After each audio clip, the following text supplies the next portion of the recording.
the Sylvaneth.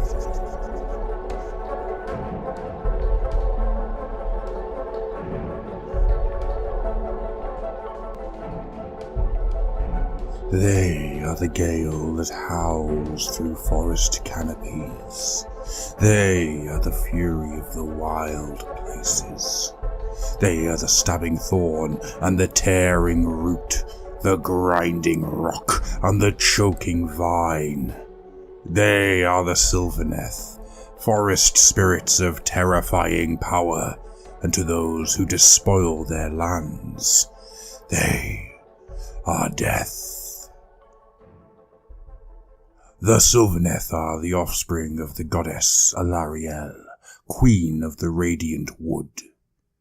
They are beings of nature, creatures of life magic, whose flesh and sinew are crafted from the living boughs of the wildwood. The relationship between the Sylvaneth and the mortal realms is wholly symbiotic, as are their bonds with each other. All of the children of Alariel are connected by the haunting spirit song that courses through them. The unifying energies of this strange melody bind the Sylvaneth together as one people. Fey creatures of the wilderness, the Sylvaneth can appear cruel to some. Their motivations seem inconsistent, their deeds whimsical and strange. The Sylvaneth are not moved by mortal desires, such as expanding their borders or amassing plunder. Instead, they are driven to safeguard the natural cycles of the mortal realms, no matter how weird or dangerous those may be, and to cleanse the land of that which taints it. The Sylvaneth can thus prove difficult allies, for their goals and motivations often conflict with those that they are fighting alongside. Though sometimes misunderstood by their mortal allies, the Sylvaneth are good and noble beings, staunch enemies of chaos. During the Age of Myth, the Sylvaneth claimed places of natural power all across the mortal realms. It was these places they fought and died to defend during the Age of Chaos, battling with wild determination, even as their Everqueen fought her own war against Nurgle in the realm of life. Despite their efforts, the Sylvaneth were driven back until only scattered pockets of resistance remained. Their doom seemed assured, yet extinction was not to be their fate. The War of Life began with a slithering in a lost, dank corner of Ghyran. Corruption seeped from the garden of Nurgle into that of Alariel, and there it bred with obscene ebullience. So swiftly did Nurgle's spawn multiply that tides of squirming terrors were soon sweeping across the lands at an unstoppable pace. The Queen of the Radiant Wood rose to repel this foul invasion, and a war began unlike any other. Renewal battled entropy, healing magic fought infection. Taliband upon Taliband of Nurgle demons trudged through the Jade Kingdoms, their land writhing and screaming at their tainted touch. In response, the Sylvaneth Glades moved to stand against them as one, Alariel and her regents hurling hundreds of clans into battle with every passing day. The war ground on. Weeks became months, then years, then centuries. But still the battles raged with no end in sight. At first, Sylvaneth clans flooded into Ghyran from the other mortal realms, surging through realm gates to aid their queen. But as the Age of Chaos darkened and corruption spread far and wide, those enclaves in the other realms found themselves hard-pressed even to stand to their own defences. Soon, the flow of Sylvaneth reinforcements into Ghyran dried up entirely. Alariel and her children fought on, never truly knowing if they were the last of their kind. For seasons beyond measure, the Queen of the Radiant Wood fought on. Only slowly did loss and betrayal render her strength brittle like a fallen branch rotting from within. Many of the human tribes of the Jade Kingdoms who worshipped Lariel in all her forms turned from her light in the hopes that Nurgle would spare them. Soulpod glades burned, and ancient places of power fell. The sacred tear of grace was unveiled, but its power was twisted out of true, forcing the Sylvaneth to hide their weapon once again. Woodlands contorted, rivers congealed. Every day the suffering of her land and her followers sapped Alariel's strength until, at last, she became grieved and sorrow-haunted. By the time Sigmar's storm broke across the mortal realms, Nurgle had all but claimed Ghyran for his own. The last enclaves of Sylvaneth were hidden. The kings and queens of the Glades had withdrawn for safety between veils of sorcery and misdirection. Here and there, fierce war leaders still led the fight against the myriad armies of Nurgle and their verminious allies. But, for all intents and purposes, the war of life had been lost. Overcome by melancholy, Ariel fled to the hidden vale of Aethelweird. Concealed from Nurgle's rheumy eyes, the fated goddess had chosen defeat.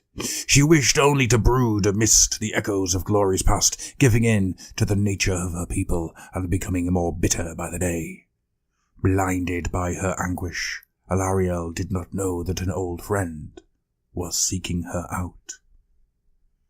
As his war of reconquest rolled across the mortal realms, Sigmar sent Stormcast Eternals to locate the Queen of the Radiant Wood.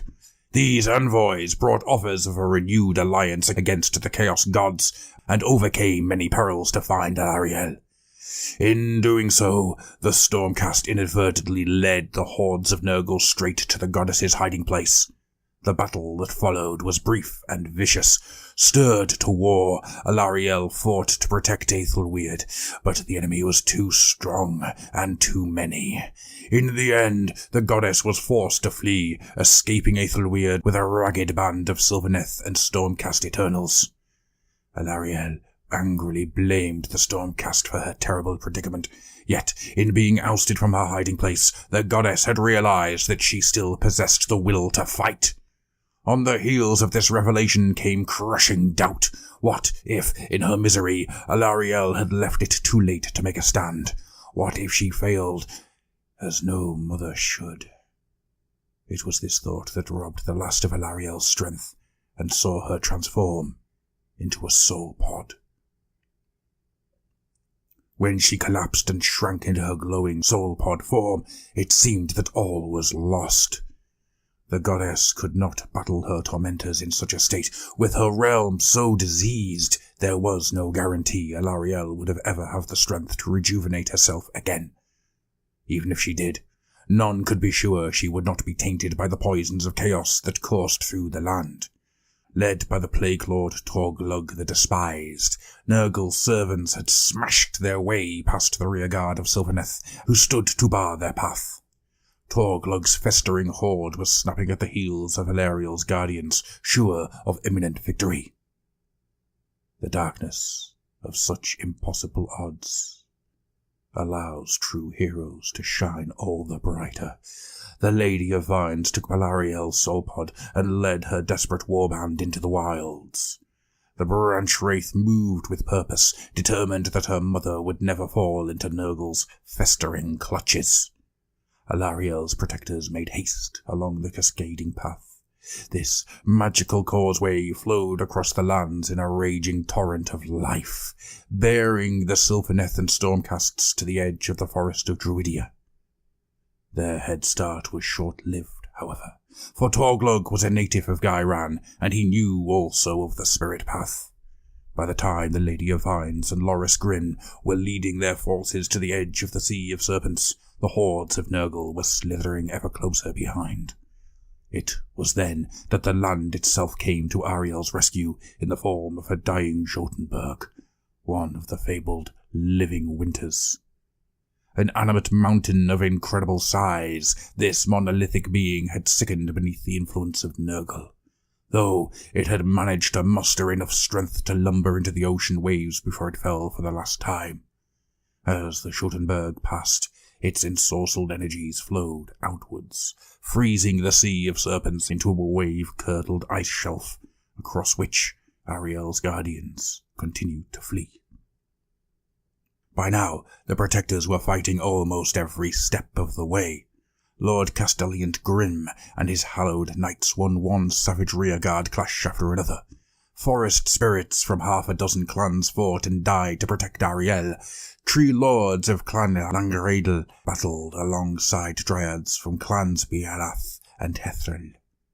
More stormcasts flashed down from above as Sigmar sent his Knights Excelsior to aid in this desperate flight. Through heroism and bloodshed, Ariel's protectors at last won through to the far shore. They entered the kingdom of Blackstone, and there the Lady of Vine's plan was revealed. With their pursuers driven back or plunged into ragged holes in the ice, the Branch Wraith led her surviving followers along the path of the purified. This ancient way sang with cleansing life magic and would, the Branch Wraith hoped, drive any chaos taint from Ariel's soul pod. The healing road led up to the Blackstone summit, a high and lonely place upon which had been buried the heroic dead of the First Ironthorn War. The Lady of Vines intended to plant Ariel's seed in soil blessed by the touch of such heroes, hoping that their nobility and desire for vengeance would infuse the Queen of the Radiant Wood and allow her to be reborn in her most bountiful and warlike aspect, singing with the fury of a warrior queen renewed. The Lady of Vines knew that her efforts would not go unopposed, and sure enough, the final battle atop Blackstone Summit was as desperate as it was glorious. The Chaos Lord Torglug waited there, with all the feculent might of Nurgle at his command. Ariel's defenders took a huge toll upon their foes, but still they fell. When Torglug hacked down the Lady of Vines, Ariel's fate seemed inevitable. Yet, at that moment, Sigmar's Celestant Prime swept down from on high, smiting Torglug and scattering his followers. The soul pod was saved, taking root upon a fresh battlefield amidst the cooling bloodsap of her most devoted daughter. The goddess's spirit flowed into the land, and a change began.